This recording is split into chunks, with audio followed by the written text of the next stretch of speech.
I'm sorry, what? I asked, even though I'd heard her just fine. But HR Barbie just smiled wider like she was pitching me a discounted cremation package. We're outsourcing your role by Monday, okay? Okay, okay? I'd been here 18 years. 18. That's longer than 3 of the CEOs combined.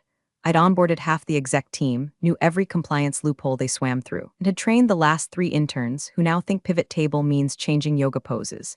And now some fresh out of Bumble HR rep in a pastel blazer was kicking me to the curb with a chirpy okay? Like we were settling a brunch bill. The Zoom silence felt like church after a scandal. I stared back into the pixelated abyss and smiled. Not the kind of smile you give when you're okay. The kind of smile you give right before you burn down the barn for the insurance money. She kept babbling.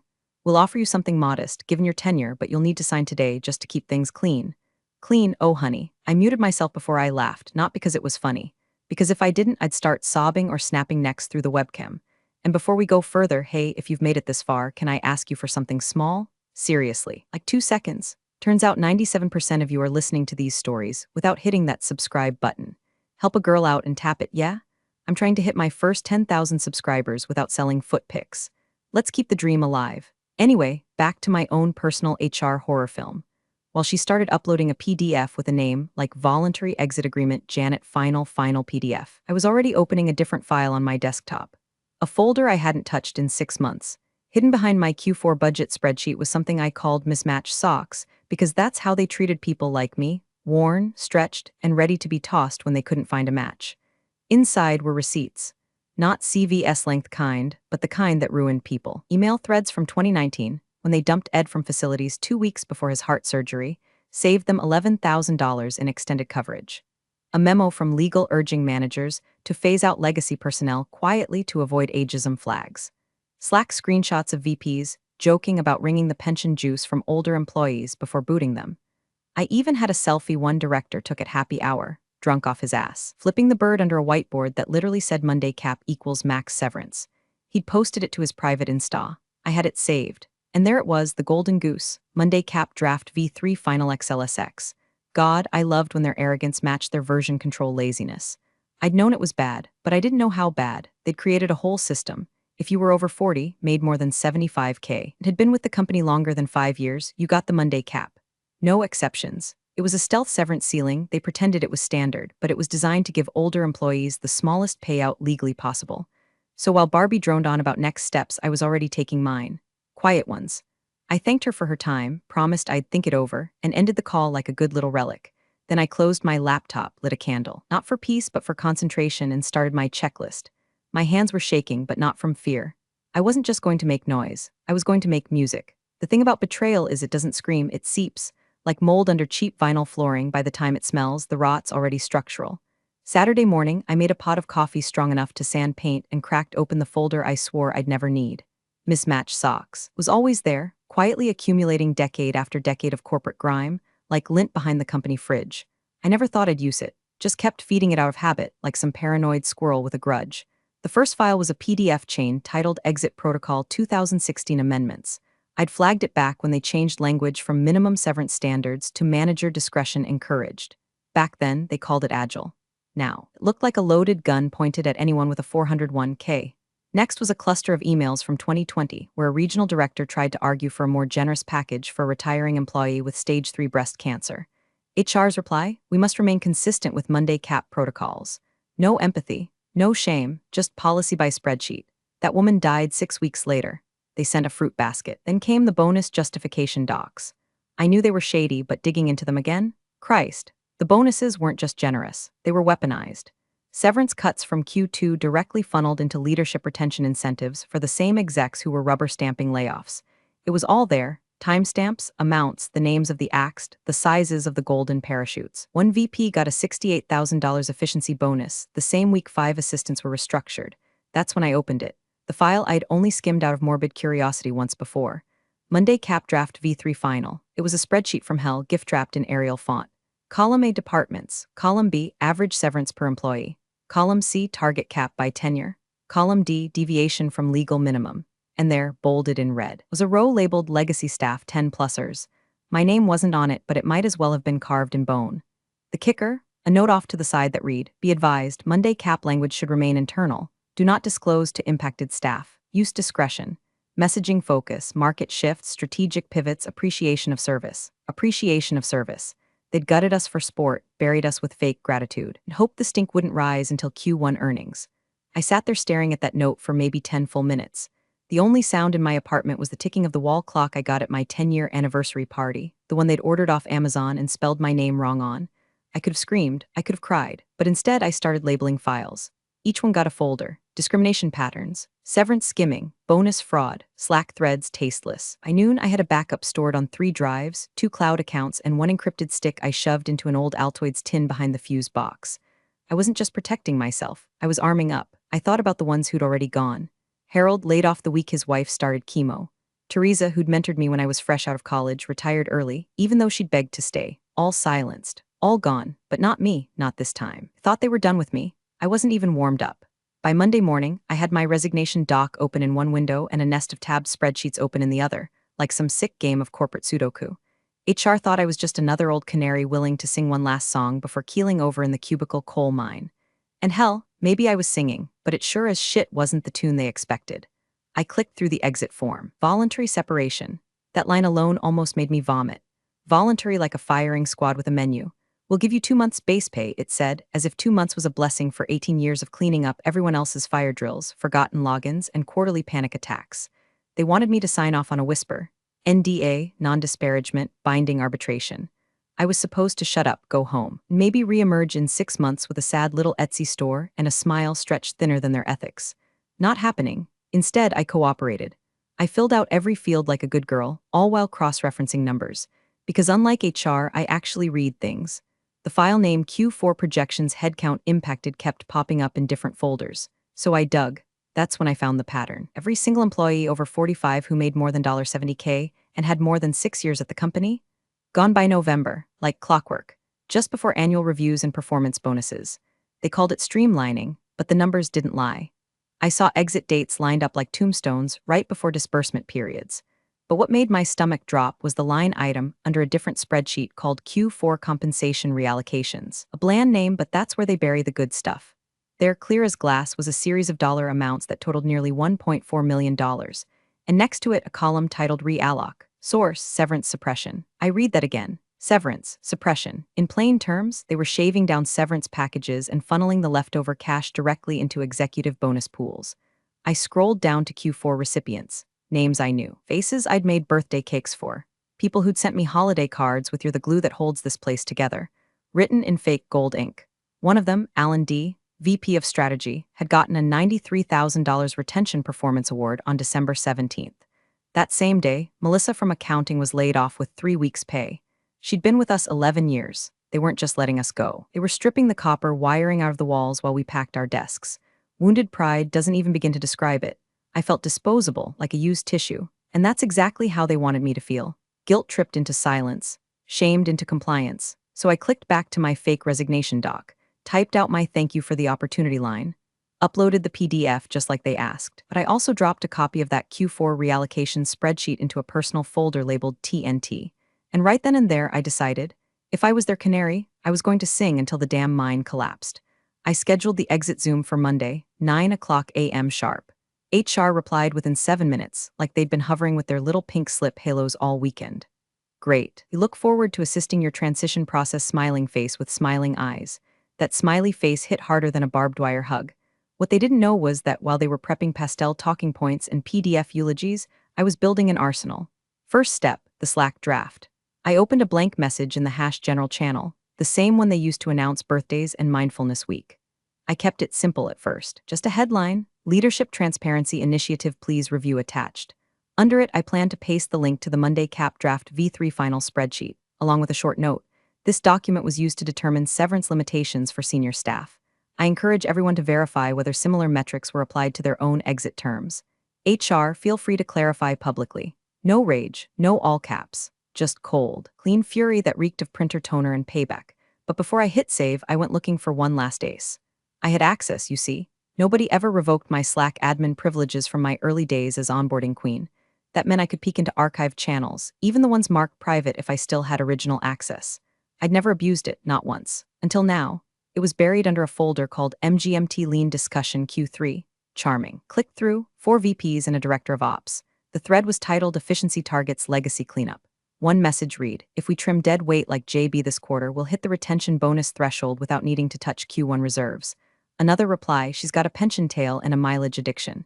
Cut her before the review cycle or it'll cost us. They were talking about me. JB, Janet Burnell. The same initials on every onboarding packet, policy doc and training manual I'd authored in the last 2 decades. Pension tail, like I was some bloated creature dragging down their precious yacht party. But the one that really lit the match came from Alan D. Golden Boy Allen, recipient of that fat Q4 bonus, let her walk quiet. She's old school, not the whistleblower type. I stared at that line. Let it sit in my gut like a swallowed battery, not the whistleblower type. I screenshotted it, 4 angles. Saved it twice, one on a flash drive shaped like a cat, another zipped and passworded inside a folder labeled Tax Docs 2015, and I started building the screen share. Slide 1, Welcome. Slide 2, Severance Fund Reallocations Q4. Slide 3, Slack Excerpts Legacy Cleanup. Slide 4, Monday Cap Spreadsheet Full Screen. Slide 5, my resignation PDF with void stamped across it in blood red Arial. The rest of Sunday passed in a blur of formatting and triple checks. I practiced my tone in the mirror, not to sound angry but surgical. They were expecting tears. I was planning a dissection. By 11 p.m., everything was in place. Drives hidden, drafts ready, laptop charged. I even laid out my outfit, a gray blazer I hadn't worn since pre-pandemic and a scarlet blouse underneath. If they wanted me gone by Monday, then fine. I was taking their lies with me, and I was leaving the receipts nailed to the goddamn wall. Saturday bled into Sunday like a bad bruise. I didn't sleep, I calibrated. Every click was a small act of vengeance. Every document checked, every spreadsheet audited, every file name scrubbed of spaces and typos felt like laying bricks for gallows I planned to smile beneath. I triple-checked file integrity like a bomb tech. Local drive, encrypted cloud, air-gapped USB. Backup uploaded to a private Proton mail draft under a fake name, Helen from Accounts 87. Because if this whole thing went sideways, I wasn't just getting walked out, I was getting legally scrubbed like a black site prisoner. I didn't plan to go nuclear, but you don't gather this much dry powder without keeping a match nearby. In the middle of building the final package, I paused to name one last file, one I hoped no one would ever need. Read me if I vanish. Inside, a brief note explaining the Monday Cap spreadsheet, screenshots from the Legacy Cleanup Slack thread, a PDF of the severance skimming breakdown, a list of 5 employees, names, termination dates, bonus transfer overlaps, instructions to forward it all to a journalist I once met at a compliance summit. That file went in 3 places: my encrypted flash drive, a hidden Dropbox folder, and a printed hard copy tucked into an old cookbook my ex-mother-in-law gave me. Nobody ever opens the recipes, not even me. Around 2:30 a.m., I poured a shot of bourbon and stared at my own reflection in the microwave door. Not glamorous, but accurate. Are you sure? I asked out loud. My microwave didn't answer, but my pulse did. This wasn't revenge for getting laid off. People get laid off. Life goes sideways, it's the game. This was about how they did it. It was the condescension. The spreadsheets with bloodless language, the pension tail comments. The okay at the end of a sentence meant to erase my career like a typo. They wanted to shrink me into silence. Instead, I was going to be the goddamn siren. I started rehearsing what I'd say. Not a rant, no raised voice, just steel and scalpel. Before I sign anything, I'd like to verify the consistency of this policy across all impacted departments. Let's review some documentation together. Then, screen share. Then, Slack upload to #general. Then, let them decide what burns first, their policy, their image, or their nerve. By sunrise, I was calm, wired from no sleep and too much fury to crash. I took a shower so cold it could have filed an OSHA complaint and picked out a lipstick shade called Execution Red. Blazer was ironed. My files were clean. My finger hovered over the Slack draft. Monday, 8:59 a.m. was coming. I didn't know what would happen next, but I knew they'd never forget what came after, okay? Monday, 8:59 a.m. I logged into the Zoom with the same calm as a surgeon about to make the first incision. HR was already there, 3 boxes of beige. Donna from Legal, Carl from HR Ops, and Little Miss Emoji Face from last Friday. Sipping from a pink Girl Boss Fuel mug like this was brunch and not an execution. Their expressions were tight, forced casual. They expected me to be flustered, maybe crying. I gave them boardroom composure with war criminal energy. Morning, Janet, Carl said, adjusting his collar like it was choking him. Thanks for joining. We just want to say we really appreciate your graceful exit. It means a lot during a period of, well, organizational change. Graceful? Like I was bowing out of a figure skating routine instead of being booted out of my livelihood with a severance package that couldn't cover a root canal. Donna chimed in. Let's just run through the logistics, and we'll have you out of here in under 10 minutes. Sure, I said, smiling like a loaded revolver. I just have one quick question before we do. Carl blinked, of course. I leaned forward slightly. Is this severance policy consistent across the board, for all employees impacted this quarter? Silence. Donna looked at Carl. Carl looked at his mug. HR Barbie typed something off-screen, probably a panicked DM to legal. Well, Carl cleared his throat. We apply standard benchmarks, yes, but individual cases vary based on tenure, role, business need. Interesting, I interrupted gently, because I came across something I'd love for us to look at together. And then I clicked share screen. The window opened, full screen, clean as a whistle. File name, Monday Cap Draft V3 Final Tab 1, Severance by Department Tab 2, Legacy Employee Termination Targets Tab 3, Bonus Funding Sources. Donna's face drained like a sink unclogging. I didn't raise my voice. I didn't gloat. I simply narrated. This document was created and circulated internally in Q3. It outlines predetermined caps for employees with over 10 years of service and links severance reductions to executive bonus eligibility. I clicked to tab 2. A line in bold read. Target cohort, 45 plus legacy tenure. Priority, pre-review cycle exit. Now I continued, voice calm as dry ice. If this is consistent, great. But if not, we may have a pattern of discriminatory targeting based on age and salary class. Which is concerning. Carl tried to interrupt. Janet, but I was already clicking into Slack. Window open. Channel #general. Message box already filled in from last night. Leadership Transparency Initiative. Please review attached file. Monday Cap Draft V3 Final XLSX. This document was used to determine severance limitations for senior staff. I encourage everyone to verify whether similar metrics were applied to their own exit terms. HR. Feel free to clarify publicly. And I hit send. The file loaded. The little preview popped up with its colorful graphs and blood-red cells. And then, just for good measure, I said into the mic, I've also CC'd this call recording to the board, as well as a legal consultant. If anything I've shared is inaccurate, I invite you to correct it in writing. HR Barbie closed her laptop first. Slammed it, actually. Carl mumbled something about needing to follow up offline. Donna stared into the void like it owed her rent. I clicked leave meeting before they could regroup. It was 9:12 a.m., and the fire had just been lit. The moment that spreadsheet hit #general, the whole digital air in the company thickened like a thunderhead before the lightning. You could feel it, even through a screen. The little eyeball icons started stacking up fast, faster than on any corporate memo or holiday potluck sign-up I'd ever seen. 72 views in under a minute. Then 90, then 140. People were clicking like they'd smelled blood in the break room. And what a feast it was. Tab after tab of dirty laundry pressed between cells and formulas.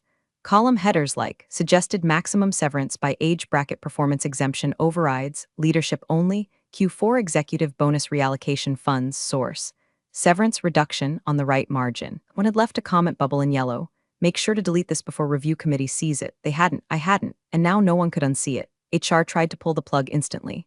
Donna's voice crackled back over the Zoom like static soaked in panic. I think we're done here, Janet. This isn't a productive use of company channels. I leaned into the camera. Just a hair. Enough for the moment to crystallize. Recording saved, I said evenly. Board CC Ed. Carl went mute, literally. I saw him reach off screen, probably yanking the Ethernet cord like it could make this all go away. Barbie blinked 3 times in a row like she was rebooting her personality. I could have stopped there, but I didn't. I toggled back to the Zoom share and clicked into a folder labeled Slack Legacy Logs. Up came a screen grab from the MGMT Lean Discussion Q3 thread, Alan D.'s greatest hit, let her walk quiet. She's old school, not the whistleblower type. That stayed on screen for exactly 5 seconds, enough for anyone recording to catch it, enough for anyone watching live to screenshot and spread it like wildfire. Back in Slack, reactions started pouring in. Fire eyes, flushed face, one of the engineers just typed, "Oh my god, is this real?" Then came a quieter message from a user I didn't recognize, at JB thank you. I thought I was losing my mind when they forced me out in August. I knew something was off. 3 more DMs followed. One of them included the phrase class action. I felt high, not euphoric. This wasn't glee, it was control. For the first time in weeks, months maybe, I was steering the damn car instead of being strapped to the hood like a hood ornament from a dying decade. I sat there, still as glass, letting the chaos unfold. Emails pinged. Zoom notifications popped up like frightened prairie dogs. Slack servers probably sweat-coated themselves into a corner. And somewhere in a pristine boardroom, someone was realizing their Q4 optics just caught fire. I closed my laptop, not slammed, not triumphant, just done. They wanted to erase me with a smile and a severance that wouldn't cover car repairs. Instead, I handed them the mirror, and it was cracked beyond repair. The first hour after I dropped the file was digital arson. Slack exploded like a church basement full of firecrackers and buried guilt. I watched it all unfold from the Starbucks across the street, sipping burnt espresso out of a paper cup that tasted like justice and stale cinnamon.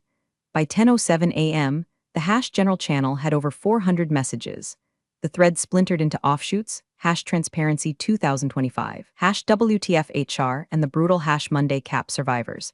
Some were just disbelief, Can someone confirm this isn't a hoax? Others were fury. I was let go in September with 2 weeks. I had 14 years. Who approved this? Then came the receipts. Screenshots, emails, forwarded PDFs, people pulling their own files, comparing exit packages, demanding legal review. It was like watching an HR Frankenstein monster wake up and realize who stitched it together. At 10:39 a.m., a company-wide calendar alert dropped. Emergency board review noon today, mandatory attendance, leadership only. Translation: the peasants are revolting. The castle's on fire. Find the cleanest rug to sweep the bodies under. By lunch, legal Slack status flipped to do not disturb. PR had gone dark. The chief culture officer posted a single emoji, grimacing face, then deleted it 30 seconds later. And then the DM came through. Sender, KCM Workforce Planning Analyst. Hey, I don't know if you remember me, I was the one who got stuck doing headcount overlays last quarter. I just wanted to say thank you. Also, I was next. Alan flagged me in that same Slack thread you posted. I'm 46, 10 years in. He had me scheduled for Q1 optimization. I wouldn't have known if you hadn't dropped the file. You saved me. I didn't type anything back for a while, just stared at the message, breathing in the weight of it. That was the moment I knew I hadn't just burned the house down. I'd unlocked the damn fire exits. At 2:00 p.m., I walked back into the office one last time. No one stopped me. Half the staff were in closed-door huddles, the other half refreshing their inboxes like the next email might contain a severance grenade or a subpoena. I didn't clear my desk, didn't pack a box. Just walked straight to my locker, grabbed my coat, and slipped a USB drive from behind a loose ceiling tile into my purse. Red plastic, labeled in Sharpie, break in case of bullshit. I passed Alan D. in the hallway. He didn't make eye contact. His phone was pressed to his ear like it was the last lifeline on a sinking cruise ship. I didn't smile, just nodded, like you do to a man standing on railroad tracks, not realizing the horn in the distance is for him. By Friday, I had a job interview lined up. Smaller firm, better ethics. A female CTO who'd already DM'd me asking if I'd be willing to help clean up their compliance spine. Her exact words: I wasn't sure if I'd take it yet. I wasn't even sure I wanted another desk, another badge, another office birthday cake with stale frosting and fake laughs. But I knew one thing: I walked out on my own terms. Not fired, not broken, not silent. And somewhere in that building I left behind, a lot of people were finally waking up. To the truth, to themselves, to each other. It wasn't over. But the reckoning had begun. Wednesday morning, 10:00 a.m. sharp. The company held what would later be known as the Morgue Zoom. Calendar title: All hands, open forum, transparency, trust, and moving forward. Nobody believed a word of it. Every employee was required to attend, cameras on. The call opened with that awful corporate jazz hold music, the kind that makes you question whether joy ever existed. By 10:02, over 600 people were logged in, mute icons blinking like a digital jury box. I wasn't there. Not officially, I was gone. Off the books, ghost in the system, but my files, still pinned in hash general like a crime scene Polaroid no one dared unpin first. HR tried to scrub them Monday afternoon, but someone with admin privileges kept re-uploading. Anonymous, fast, tenacious. Every time they deleted the spreadsheet, it popped back up 5 minutes later under a new file name. Monday Cap Fina, L Final XLSX Pension Purge Love Allen XLSX Legacy Kill List, Do Not Delete XLSX. They gave up after the 6th attempt. So now, with the world watching, HR tried to spin it. Lorna, the head of HR, all pearl earrings and rattled breath, appeared on screen looking like a ghost freshly evicted from its haunting. She smiled, but the muscles weren't playing along. Hi everyone, thanks for making time today. We want to have an honest conversation about the documents circulating and some misinterpretations that may have occurred. That's when it happened. Another user requested to share screen. Lorna, clearly flustered, clicked approve without checking, and right there, full screen, came a meme. Big yellow block letters on top of the severance spreadsheet. We're outsourcing you by Monday, okay? Underneath, Alan D. A Slack quote pasted in Comic Sans. She's old school, not the whistleblower type. The call went dead quiet. No one laughed, no one spoke, just silence thick enough to chew. Then the reactions started. Skull Firecracker pushed in a slow crawl of heart emojis, crying faces, legal scales, one gavel. Then someone dropped a screenshot of their severance doc with a red circle around the exact cap figure from my spreadsheet. Lorna's face froze mid-blink. Not metaphorically, literally, like a cursed Zoom glitch caught between shame and cardiac arrest. She tried to speak. Her mouth opened, closed, the camera trembled. A Slack notification pinged on her screen, live, visible to everyone, legal department, stop talking now, do not comment. The meme stayed on screen for 14 seconds before the host ended the meeting. But it didn't matter. The damage had been done, not just to reputation, to faith, to every brittle promise of people-first values they'd printed on banners and mugs. By Friday, the board released a statement about independent reviews and internal miscommunications. Alan D. was placed on administrative leave. Donna from legal suddenly retired early. And Lorna vanished from Slack like a ghost that finally got the memo. But me, I was just a name now, not an employee, not a martyr, just whispered about over burner chats and hallway glances. They called me the spreadsheet widow, the severance ghost. My favorite, Janet the quiet guillotine. No press interviews, no victory laps, I just lived. And somewhere in my purse, that USB drive still hums softly, waiting, in case someone forgets what happens when you try to erase the wrong woman with a spreadsheet. Thanks for watching, you cubicle warriors. Hit that subscribe button. Unless you're my old boss, then you're on your own. Revenge of the coffee pot strikes again.